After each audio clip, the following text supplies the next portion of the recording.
everybody, and welcome to A-Level English Language. My name is Miss Clifford. I'm one of the A-Level English Language teachers, and our Director of Learning is Emily Summers. It's also worth noting here that the other subject teachers are Miss Meager and Miss Potter. So English language at Key Stage 5 is entirely different to anything you'll have been used to previously at school, particularly your GCSE in English language. There's a whole host of new opportunities and ideas for you to explore. You'll develop lots of new skills as well as building upon skills you learnt further down in school. And there's lots of opportunity for you to widen your understanding of how English and English as a language is a part of our everyday life. So you'll look at why children speak the way they do, the psychology behind their first words, and we look at how English as a language has evolved over time and its influence as both a global and international language. And we do all of this by looking at really important figures within English language and their theories as to why things may have happened. So for those of you who are considering English language, I'm going to talk you through why you would choose it as a subject at A-level. If you are naturally interested in understanding more about how language works in the world around you, how we can use language to communicate, any kind of subconscious biases we may be placing upon our language, then this is definitely a subject for you to consider taking. Not only is it really interesting, but it also stands you in really good stead for your future pathways. So lots of our English language students go on to be very, very successful at university, professional apprenticeships, and any other pathways that they may choose.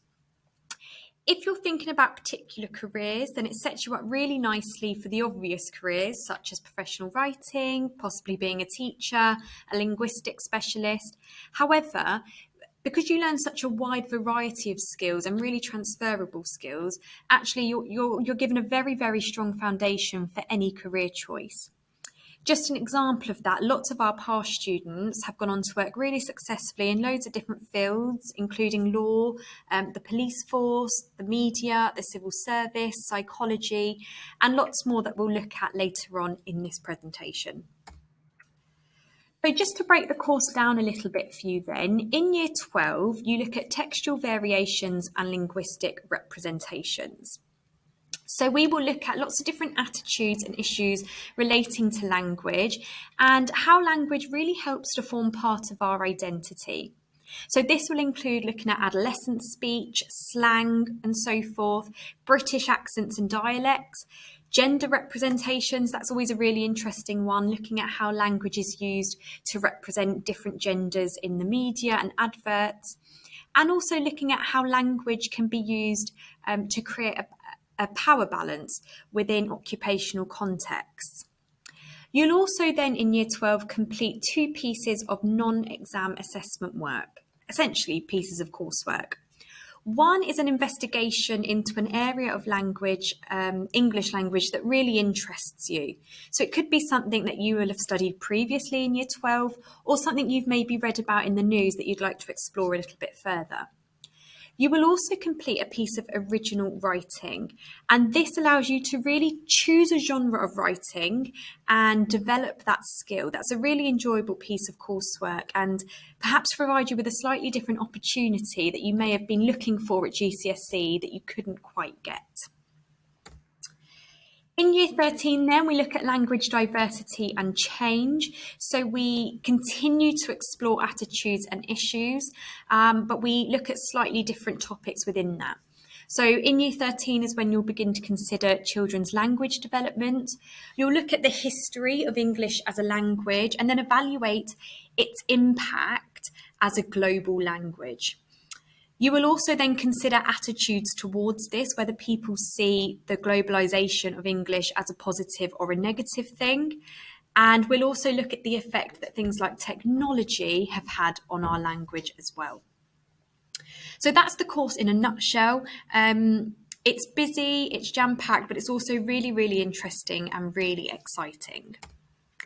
How you will be assessed then, we work towards 2 exams at the end of Year 13.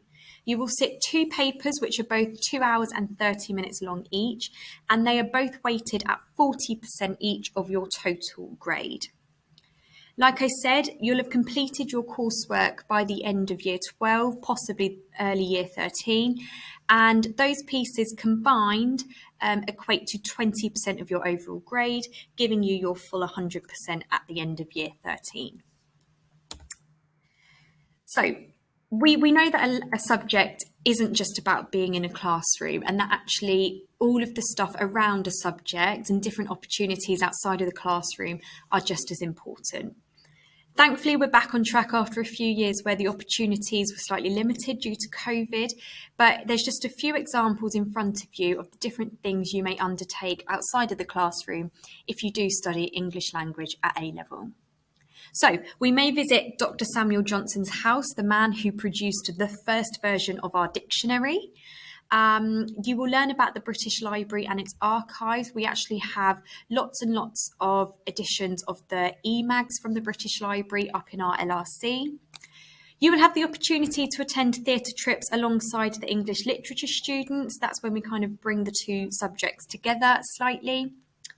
There's lots of online courses which are delivered by complete experts in the field that we will point and direct you to, and that will just help to kind of further your understanding and maybe just allow you to explore your interests slightly further.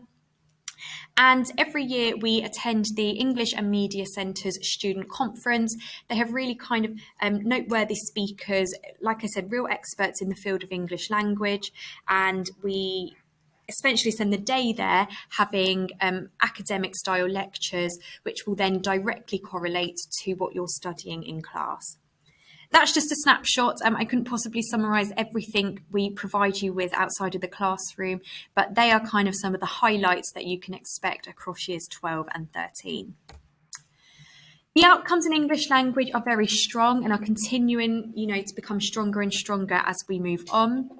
You can see that our percentages compared to the national percentages are very high indeed. So 23% of our 2022 cohort achieved a grade A star at A level, and 100% of our students achieved grades A star to C, which is absolutely phenomenal and is a reflection of just how hard our students worked for those grades and how successful you can be in a subject like English language. I mentioned earlier that lots of our students go on to be very successful in their next pathways, and here are just a few examples on the board.